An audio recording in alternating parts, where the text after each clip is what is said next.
यदि आपके हाथ में एक साधारण भाला हो तो आप उससे केवल मूलभूत भेदन प्रहार ही कर सकते हैं, लेकिन युद्ध भूमि में जितना लंबा हथियार उतनी अधिक बढ़त का सिद्धांत चलता है। इसलिए आपने भाले के डंडे को बढ़ाकर लगभग 1 जांग 8 चिट लगभग 6 मीटर लंबा कर दिया, जिससे युद्ध में पहले वार करने का अवसर मिल सके। परंतु सीधे भाले की नोक से किया गया प्रहार एकसा और अनुमानित होता है, जिसे शत्रु आसानी से भांपकर बच सकता है। तब बुद्धिमानी से आपने भाले की नोक को टेढ़े मेढ़े सर्पाकार रूप में ढाल दिया। इसकी विचित्र वक्रता के कारण आक्रमण का कोण समझ पाना कठिन हो जाता है। लक्ष्य पर वार की संभावना बढ़ती है और भाले के भीतर घुसने व बाहर निकलने पर घाव को और अधिक फाड़ देता है। आपने भाले की नोक को सर्प दंत जैसी 2 मुही भी बनाया, जिससे उसकी भेदन शक्ति और बढ़ गई। यही सर्प भाला कहलाया। निकट युद्ध में इसकी मारक क्षमता बढ़ाने के लिए आपने इसकी दोनों धारों को तेज किया, ताकि ये केवल भेदने ही नहीं बल्कि घातक झटके और काटने में भी सक्षम हो। लेकिन साधारण लकड़ी का डंडा इतने भारी भाले की चोट सहन नहीं कर सकता था।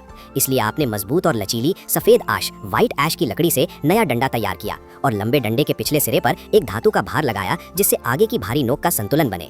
इससे न केवल हथियार का केंद्र भार पीछे खिसक गया और उसे घुमाना आसान हुआ, बल्कि आवश्यकता पड़ने पर पिछला सिरा भी प्राणघातक प्रहार का साधन बन गया।